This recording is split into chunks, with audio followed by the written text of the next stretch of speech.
Both Flight 12 vehicles are out and about conducting their long-awaited static fire campaigns before hopefully launching within the next month. Finally, between Booster 19 returning to Pad 2 and Ship 39 going to Massey's, it's going to be an exciting week coming up. Vehicle production inside Star Factory is also taking on an interesting path of development, and Starship's launch facilities in Florida are taking shape and preparing for their own launch operations, hopefully in the near future. From Florida Space Coast to South Texas, we have all of this coming up and more on this week's Starship Update.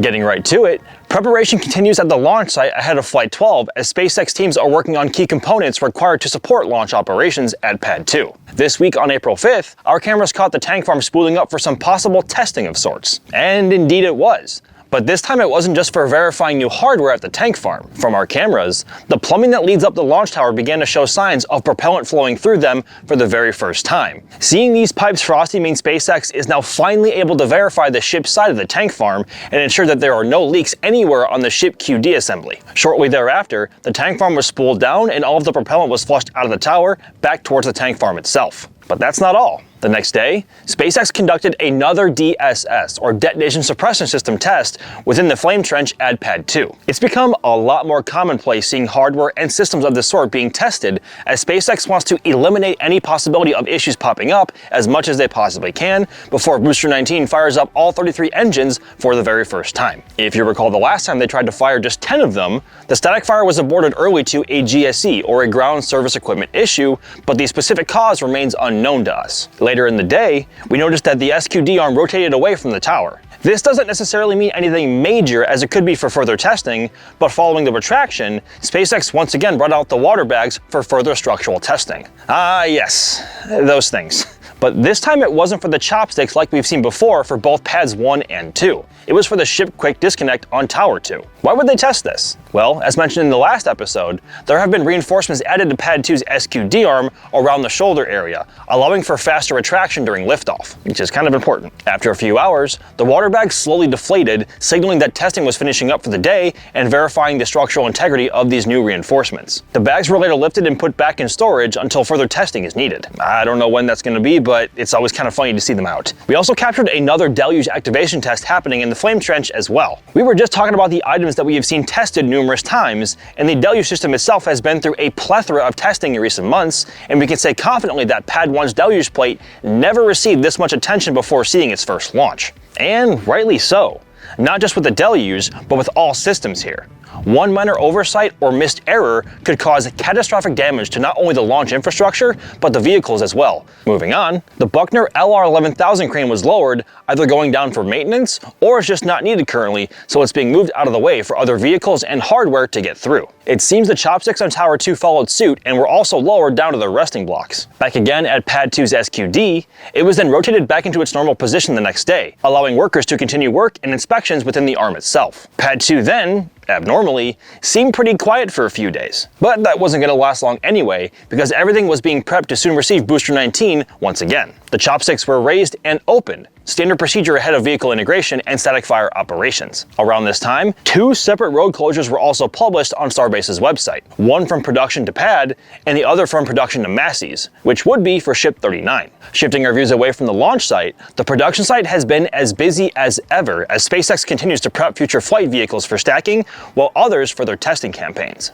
One of which being Ship 40, currently slated for Flight 13 and is currently undergoing preparations for its cryogenic-proof testing campaign. Right now, we aren't 100% certain of its readiness ahead of cryo testing, or when it may roll out for that matter, but there is a non-zero chance that could still happen before Flight 12 leaves the ground, which is kind of important if they want to get Flight 13 up as quick as possible. In the meantime, crews have taken their time filling in the tile gaps on the ship's welded sections. Interestingly, they left a small patch on the left side of the ship. More on that in a bit on a different vehicle. Looking at Mega Bay 2, we saw a booster forward section roll in... Wait, Mega Bay 2? At first we thought this booster forward section would have rolled into Mega Bay 1 to continue stacking Booster 20. But that was not the case here. Why though? If you look closely on the forward section, pneumatic lines have been pre-installed. And on the last generation of Starship, the clamp system used to mate both vehicles together used a similar mechanism. So the purpose of this could have been to test the clamp interface with the booster's forward section while testing the clamps on the ship itself, ensuring a secure fit. Looking over at Star Factory, SpaceX has been working on its outer walls, removing more panels to install more cladding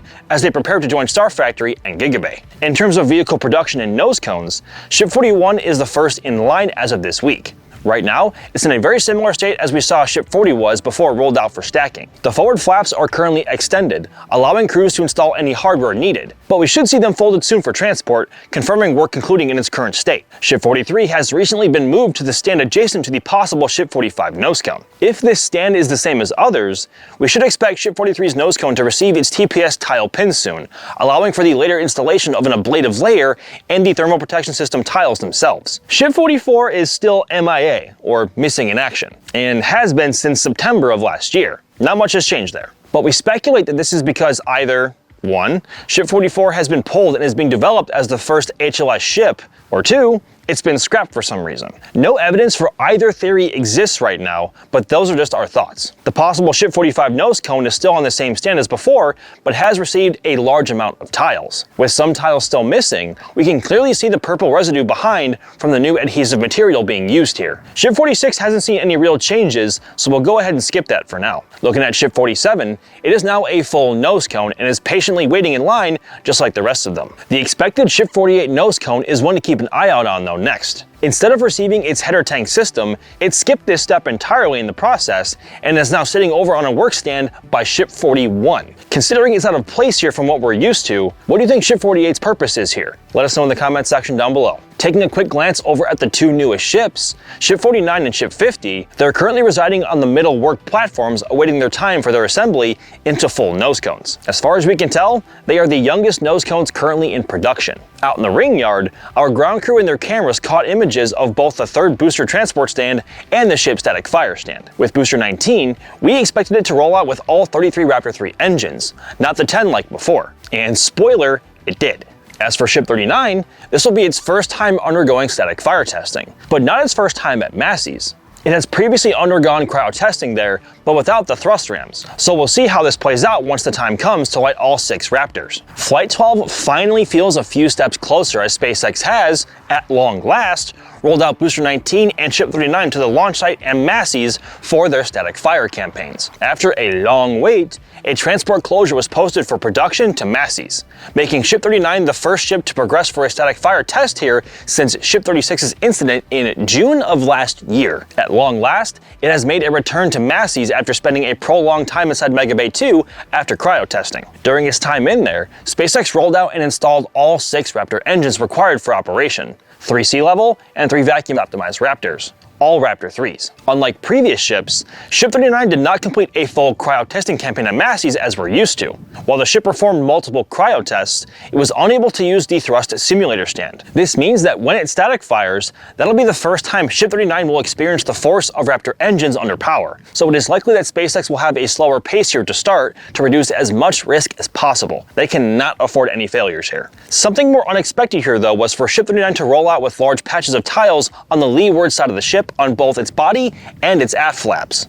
We have seen tiles on this side of the flaps before, prime examples being Ship 37 and Ship 38 with small or dotted patches, but never on the main hull. Ship 39 has 4 large patches of tiles on the body, 2 on the aft section and 2 on the forward section. The aft flaps are also largely covered by tiles, almost completely in fact. Now, while we have seen signs of minor heating during re-entry on the leeward side of ships, specifically discoloration, all of the extra tiles here may primarily be testing different attachment methods in larger patches. During Ship 39's last rollout to Massey's, it was also missing its aero covers, raceway covers, and aft docking ports. But this time, teams have installed all of these. And in classic SpaceX fashion, less than 24 hours after rollout, the vehicle has already performed some cryo testing of sorts, perhaps even a spin prime test, beginning with loading both liquid oxygen and liquid methane tanks as frost was plainly visible on both. For these tests, teams usually load the vehicle with a full LOX load and just over the required amount of methane only, which minimizes the explosive risks which helps to weigh the vehicle down, which is kind of important unless you want your vehicle to pull a Tianlong 3 off the test stand and do bad things. This time time was no different as the DSS and deluge activated beneath the vehicle. There was also a second and third puff of gas, which may have been all 6 engines performing their spin prime tests. The very next day, SpaceX once again filled up Ship 39 with both LOX and methane. It's difficult to find a solid answer to what test they had here exactly, as the Massey static fire stand is heavily obscured from our views. It's possible that the deluge did activate during the second tests, so it could have been an aborted static fire. Or maybe it was just an igniter test of sorts, similar to what we saw with Booster 19's first time out at Pad 2. And then Ship 39 went back into testing once again today, Tuesday the 14th, eventually leading up to letting its Raptor, or Raptors, for the very first time. And then we saw ignition and a good duration of burn here, which is always promising to see either from booster or ship here. Fingers crossed that we hear from SpaceX soon with more information about the test. Usually if they end up posting about it, that usually signals good news. And speak of the devil, along with a closure for production to Massey's, SpaceX also posted a closure for production to the launch site. Unfortunately though, we lost the opportunity for a double vehicle rollout, as this closure was later delayed into the next day. During 19's first round at Pad 2, SpaceX conducted a static fire, although it was cut short due to a ground side issue, and it was only with 10 Raptor engines as it only had 10 installed. This first round of testing was just as much of a test of pad systems as it was for Raptor 3 and Booster 19 as a whole. It was the very first time the pad had to endure any thrust at all, and it was the first time that Raptor 3 engines had fired in close proximity to each other. This time around, Booster 19 has all 33 engines for a full and likely longer duration static fire, which makes the other tests seem abrupt, well, because it was. During rollout, we had some close-up views, although not much has changed visibly on the booster, except the engines, of course. However, given the time it spent in Mega Bay 1, it is likely that hardware had been worked on internally alongside the installation of all 33 engines. I mean, look at this thing, dude. There is no shielding of any sort between them, just like in the renders. It's kind of like Booster 4, only this time the booster will, I don't know, fly? Upon reaching the launch site, SpaceX hooked up the chopsticks to it and lifted the vehicle into the launch mount for the second time, showing us the engine section in all of its glory. We even saw some of their serial numbers. Now it's time for a long list, so let me rattle these off here. On the inner ring, 3 unknown Raptors. The middle ring has Raptors 79, 86, and 108 with 7 unknown. Finally, the outer ring of 20 engines has Raptor numbers 40, 41, 111, 47, 92, 99, 63, 72, 50, 125, 52, 49, 56, 80, 59, 43, and 4 unknowns. The next day, the BQDs were mounted and the tank farm began to show signs of activity, indicating that testing was imminent. And to no one's surprise, a few hours later, venting began on Booster 19. A frost line appeared on the liquid oxygen tank shortly thereafter. Just like previous tests last month, the LOX tank was nearly full and the methane tank was filled up to around where the porthole is. After the frost lines had settled,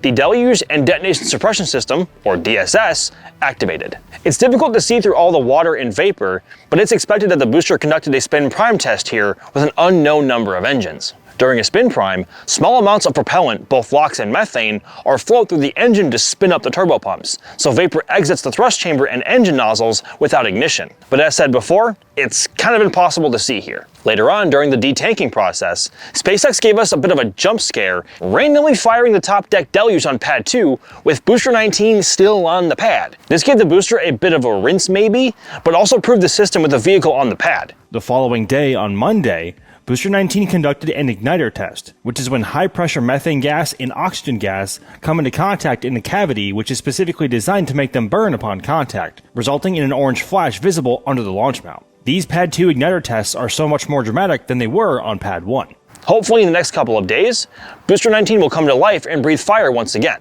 Shifting over to Massey's now, activity continues. B18.3 has been revamped after its previous anomaly while undergoing crush testing, which resulted in the common dome section being, well, crushed. Despite the anomaly, SpaceX cut the damaged half off, leaving the forward section and rolled it back to the production site into Star Factory. After some time, it was restacked with a brand new common dome section and is now back at Massey's for another attempt at verification testing. And staying on this topic for a second, earlier in the week, teams hooked up B18.3 with the Buckner LR11000 crane, which has a specially made lifter that is used to lift the integrated hot staging ring. Shortly after being set into the cage, the crane disconnected and the lifter was rolled back to the production site the following day. The previously used ship skirt section used on B18.3 the first time has been sitting around Massey's waiting for its test article to come back. After its return to the can crusher, the skirt section was then lifted onto B18.3, reuniting the two sections once again. As of right now, B-18.3 has not been tested, but we are expecting it to begin testing to validate the structural integrity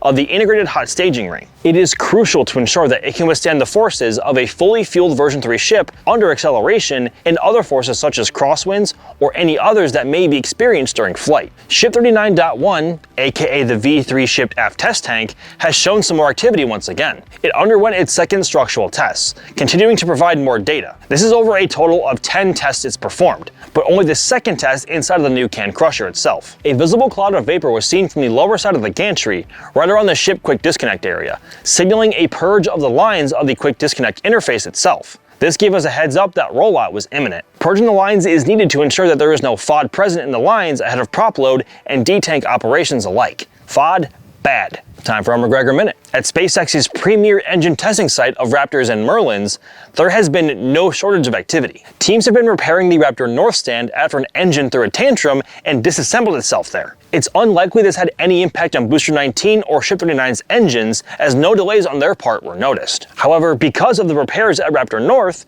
we have been a little short of Raptor 3 testing with only 9 test fires performed this week. There was some movement of Raptors though, and we even caught sighting of a used Raptor 3. After the static fire of Booster 19, some of the Raptor engines were removed and sent back to McGregor so SpaceX could analyze their condition. We saw Raptor number 91, which on Booster 19 was in the E20 position. 3 vacuum-optimized Raptor engines were also spotted as well, numbers 127, 106, and an unknown number. These will be undergoing verification testing ahead of eventually being installed on a ship for flight. Also at McGregor, SpaceX has a Starship test tank, like those at Massey's. This test tank is a booster transfer tube test article, which SpaceX has been using for various tests of the version 3 design. The shell from this test tank was removed before it conducted a cryo test out in the open. A nice change of pace. Over at the large mystery structure, a large shadow has been moving around inside. It looks to be a barrel section of some kind and could be a simulator of a lunar or Mars ship aft section with landing legs attached. But this is just speculation.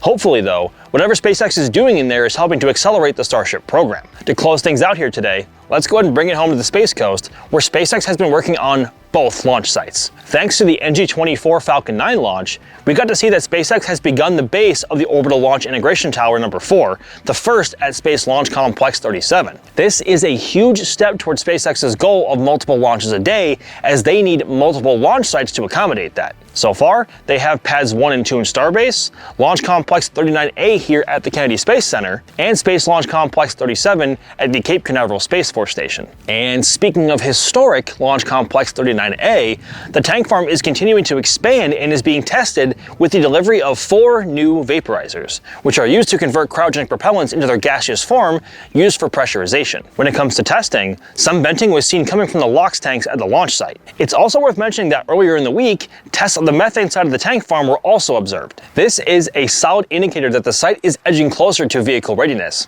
It's only a matter of time now before SpaceX sends a vehicle over to conduct testing at the brand new pad, which, at first, will happen via barge transport from Starbase to Florida for both boosters and ships. The launch facility at 39A also received what is likely the second middle section for the booster quick disconnect hoods, meaning that both BQDs are close to completion. Now, with static fire testing of both Flight 12 vehicles now well underway, it won't be too long now before we finally see a fully stacked Starship vehicle on the launch pad once again after 6 long months. Alongside that, the developments at both Space Launch Complex 37 and 39A respectively are raising questions. How long until we see 4 operational Starship launch pads? And do you still think SpaceX will launch from Florida this year? Let us know your thoughts in the comments section down below. I'm Max Evans for NSF. Thank you so much for watching, and I'll catch you guys next time.